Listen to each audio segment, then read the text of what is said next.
Hey, what's up, guys? It's your boy Toy Shay, and you are tuned into the Heat Nation station. Pardon the fact that I don't have a fancy setup, I've always wanted to do videos like this where I could talk my ish about the Heat because I love the Heat so much. Heat lifer since '04, 2004.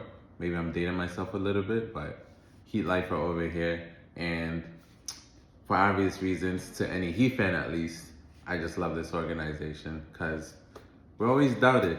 People always think oh, they got beat by the Nuggets 2 years ago. They didn't do anything last year.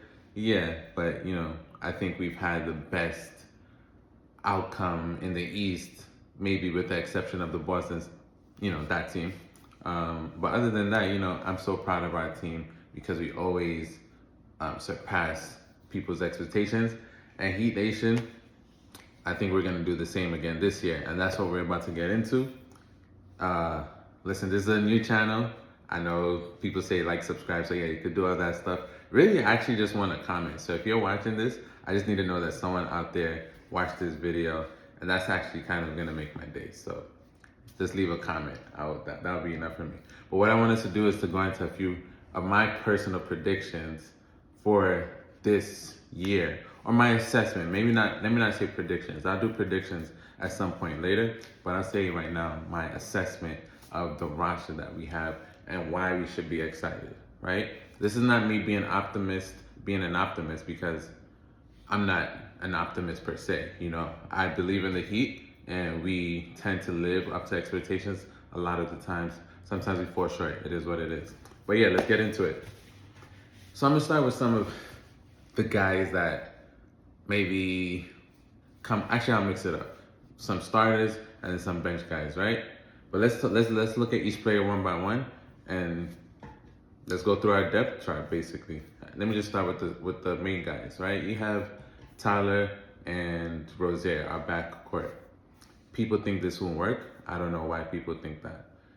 Thankfully the preseason gave us a little bit of a taste as to how it would work. Tyler is a very versatile player. I don't think the Miami Heat and Heat Nation gives him enough credit. Tyler Hero is very versatile.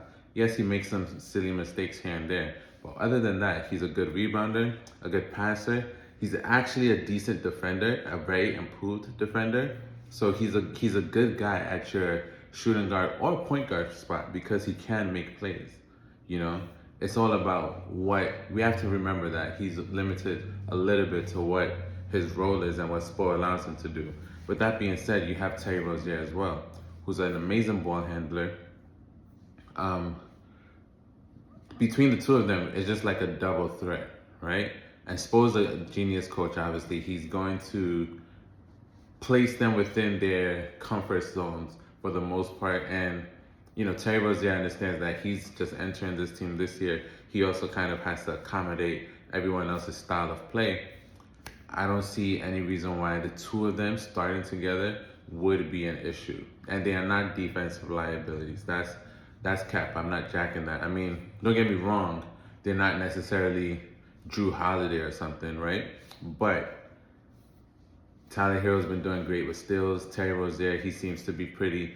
Defense is a team sport, right? So Spo has been very focused on that.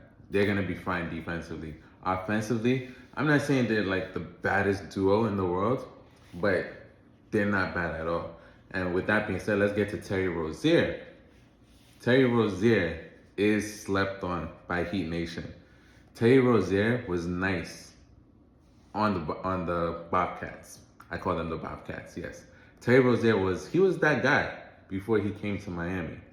So let's not get it twisted. Terry Rozier is not we're so used to Kyle Lowry, but thank God he's gone. That's my stance on that. Terry Rozier he's a nasty kid, right? He has handles, he knows how to make difficult shots. He's a nasty kid, right? It's something we haven't had at the point. He's a slasher in a while. Move on to our big men, right? We have Bam and Nico starting. I'm cool with Nico starting at the 4. I think Spo is gonna take him out and probably throw Hackers in, right away. Which overall, personally, as you get to know me, I'm not the biggest fan of this small ball style of play that Spo is addicted to. I'm one of those that wish Bam would move to the four, yes.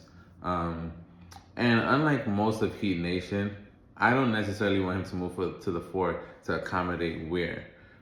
I'm excited about Weir, don't get me wrong. But right now I'm going through a list of our slept on players. Thomas Bryant is slept on.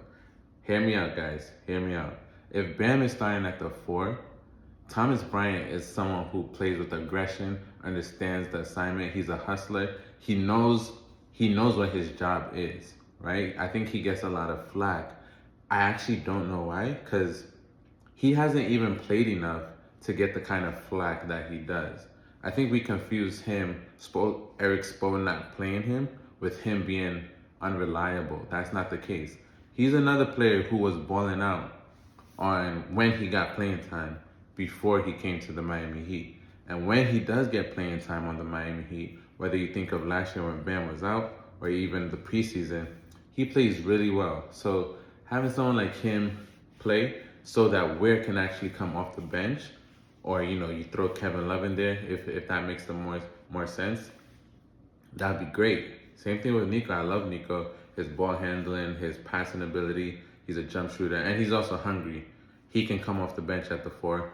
But anyway, that's how I feel about those guys. The beauty of it all is that we have options in those spots. Bam. This is an important year for Bam. Bam, I would never see Bam as an offensive player, right? But this year, Bam needs to show that he knows how to win games. Whatever that means, whether that's on defense, whether that's being a part of the last play, whether that's scoring 30s every now and then when he really needs to, attacking the rim, hitting big shots. Like, he needs to show that he's that guy. He's him, right? It's time. He has to get in the fight. Yep. Bam is too he's not soft, but Bam is too conservative sometimes. I need him to throw a blow one time, get a tech, get suspended. Once that happens, we're gonna see a completely different version of Bam Adebayo. Mark my words. Our guy. Oh, let me get to him later, right? If we look at the depth chart, we have Josh Richardson, great defender. I'm not sure if he's gonna get minutes, but Josh Richardson is obviously an OG Heat player. I'm happy that he's still on the roster. I hope he gets better soon. You have Duncan Robinson coming off. I'm not the hugest Duncan Robinson fan in the world, but I respect the work that he's put into his game. And I'm excited that he's now officially coming off the bench, right? So you have to think about it. Our bench is full of guys who have playoff experience, who have starter experience with Duncan Robinson, Josh Richardson, Kevin Love, Alec Burke. That's another pretty decent addition, even though I have my mixed feelings about him too. But I'm liking what I'm seeing from him so far, right? Hawkins is going to be crit. Like, that second unit, this is why we should be excited, Heat Nation. Our second unit they are experienced starters, young and old, who have legit skill. So that's just something to be excited for. I don't know about you, but something I'm definitely excited about. Who else do we got? I mentioned Duncan, Jaime Jaquez. Really looking forward to him. Kel'el Weir, I hope he gets some minutes some way, somehow, because that can really change what our offense and defensive schemes look like. We can now start to play bigger, hopefully. If Kel'el Weir is balling out to the point that he needs to be a starter, Spo would have to drop his addiction to small ball and, make Kel'el Weir somehow work it out with Ben, which would make our defense nasty. When that finally happens, our defense would be nasty. All right? And then the other guys, I am one of those who wish maybe we let Drew Smith go for one of the other guys that were on this roster, probably Nasir Little, just because, I liked what he was bringing. I'm taking a quick look at the roster here. I like that Kevin Love is still around. I'm very excited about Pele Larson. Obviously, I don't think he's going to get to play much, but when he does, I'm looking forward to his growth and development. And last but not least, Jimmy Buckets. Guys, Jimmy Buckets he's ready to play, and he's always ready. I know he gets a lot of, oh, he's not gonna play regular season, but he'll show up in the playoff. He'll show up in the playoffs. I mean, I don't think he's necessarily super intentional about that the way we think he is.